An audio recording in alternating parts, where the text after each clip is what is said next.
Boker Tov, nous sommes le 22 décembre 2017, le 4 Tevet 5778. Daniel Haïk au micro, David Amara à la technique. Heureux de vous retrouver ce matin sur Studio Kalita pour cette nouvelle heure d'actualité qui va clôturer cette semaine assez mouvementée en matière d'actualité en Israël et à travers le monde.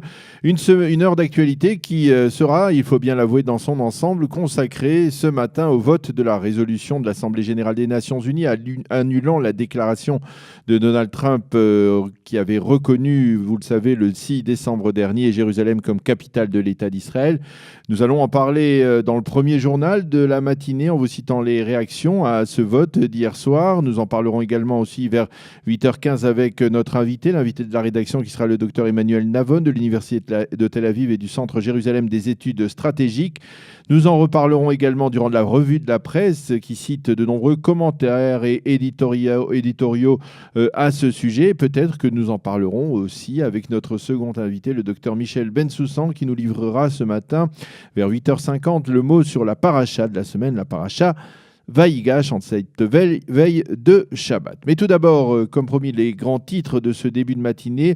Vous le savez donc probablement, l'Assemblée générale des Nations unies a voté hier soir à une forte majorité de 128 membres contre 9 qui s'y sont opposés et 35 abstentions, ainsi que 21 absents en faveur de la résolution annulant la déclaration de Donald Trump qui reconnaissait Jérusalem comme capitale de l'État d'Israël.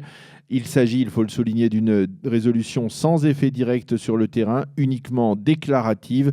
Côté israélien, les avis sont partagés. Au sein de l'opposition, on constate la très forte majorité contre la déclaration de Trump et on parle d'échec diplomatique, tant des Israéliens que des Américains. Mais le Premier ministre Binyamin Netanyahou, ainsi que le ministère des Affaires israélien des Affaires étrangères, ont choisi ce matin de voir la moitié du verre plein. Les résultats auraient pu être pires pire que cela. Et l'on se console donc en constatant que 9 pays ont voté au total contre cette résolution, mais que surtout 35 se sont abstenus, ce qui est considéré comme une semi-victoire, et 21 représentants ont choisi tout simplement de ne pas participer à ce vote délicat. On explique à Jérusalem que la campagne menée ces derniers jours par les ambassadeurs israéliens à l'étranger a tout de même porté ses fruits, même si l'on déplore que des pays européens comme la France ou la Grande-Bretagne aient voté en faveur de la résolution et donc contre les États-Unis. Dans sa page Facebook, Binyamin Netanyahou a qualifié la résolution de l'ONU de ridicule et il a qualifié tout simplement les Nations Unies de théâtre de l'absurde. Côté américain, on ne sait pas encore si le président Trump a l'intention de mettre en application ces fameuses menaces de sanctionner les pays qui ont voté contre les États-Unis hier soir, mais l'on a constaté que Nikki Haley, la très pro-israélienne ambassadrice des États-Unis à l'ONU, a invité hier les ambassadeurs des pays qui avaient voté contre la résolution à un cocktail pour les remercier. Au cours de ce cocktail, elle a déclaré tout simplement « Nous nous souviendrons des pays qui ont voté contre nous ». Fin de citation. Ceci étant, au sein de l'autorité palestinienne, on s'est félicité des résultats de ce vote et on a qualifié ce vote de victoire historique pour les Palestiniens. Ce vote est clairement la preuve que le monde les soutient et qu'ils sont capables, sur le plan diplomatique, de vaincre non seulement Israël, mais également la superpuissance américaine. À Ramallah, on parle en termes de camoufler des Palestiniens au président Trump et à Binyamin Netanyahou. Hier, Saeb Arikat, l'un des négociateurs palestiniens, a vivement critiqué l'attitude de Nikki Haley.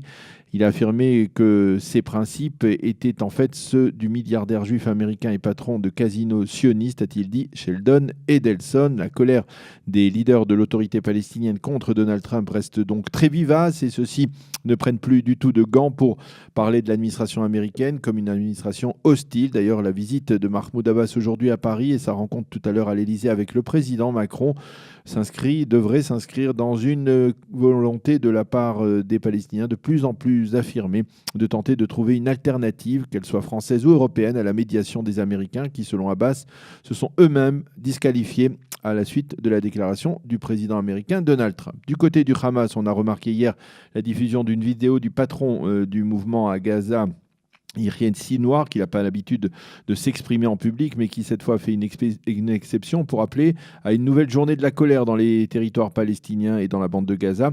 Au sein du Hamas, on entend profiter de cette conjoncture internationale plutôt favorable pour les Palestiniens pour renforcer le poids du mouvement dans les instances palestiniennes. À Jérusalem et dans les territoires, les forces de sécurité israéliennes sont en état d'alerte en perspective des prières du vendredi. Il faudra voir si les appels à la violence lancés donc par le Hamas seront entendus ou bien si la tendance générale d'un retour au calme au cours des derniers jours après la déclaration de Donald Trump se confirme. Et en marge de cette activité diplomatique, on peut le dire intense, l'ancien Premier ministre israélien Ehud Barak a à nouveau lancé une série d'attaques verbales contre le gouvernement Netanyahou dans une intervention effectuée dans le cadre, tenez-vous bien, ce n'est pas une plaisanterie, c'est tout à fait vrai, du Festival de la banane qui s'est tenu hier dans la vallée du Jourdain. Donc dans le cadre du Festival de la banane, Ehud Barak a affirmé que la politique du gouvernement Netanyahou risquait de conduire des officiers supérieurs de Tsahal et du Shin Bet à refuser d'appliquer les ordres de l'échelon politique. L'agenda politique du gouvernement, a-t-il dit, risque de provoquer un soulèvement civil et un refus des militaires et du Shin Bet d'obtempérer aux ordres. Cette déclaration a provoqué la colère de certains ministres Likoud qui ont conseillé à Ehud Barak de cesser de dire, je cite, des stupidités et qui ont rappelé que Barak avait été le plus piètre Premier ministre de l'histoire de l'État d'Israël. Le conseiller juridique du gouvernement, Avichai Mandelblit, a pris hier soir dans une intervention la défense du patron de la police, Roni Asher, qui avait été mis en cause il y a 3 jours par Binyamin Netanyahou dans son fameux discours, le fameux discours du Premier ministre devant les militants Likoud dans le cadre de la fête de Hanouka. Il ne faut pas porter atteinte à la légitimité de la police, a déclaré Avichai Mandelblit. Et la météo, pour terminer, elle a un point important, elle occupe une place importante ce matin parce que sachez que le Shabbat qui s'annonce sera le plus chaud de ces derniers mois. Le soleil brillera sur l'ensemble du territoire israélien et les températures vont battre des records pour une fin du mois de décembre. Il fera, tenez-vous bien aujourd'hui, 26 degrés à Jérusalem, pas moins 26 degrés à Jérusalem, 28 à Tel Aviv et 28 degrés également à Eilat. Voilà donc pour une météo particulièrement clémente et particulièrement estivale en cette fin du mois de décembre, donc au début de notre hiver. Nous allons marquer une pause et on se retrouve dans quelques instants avec l'invité de la rédaction qui est le docteur Emmanuel Navon.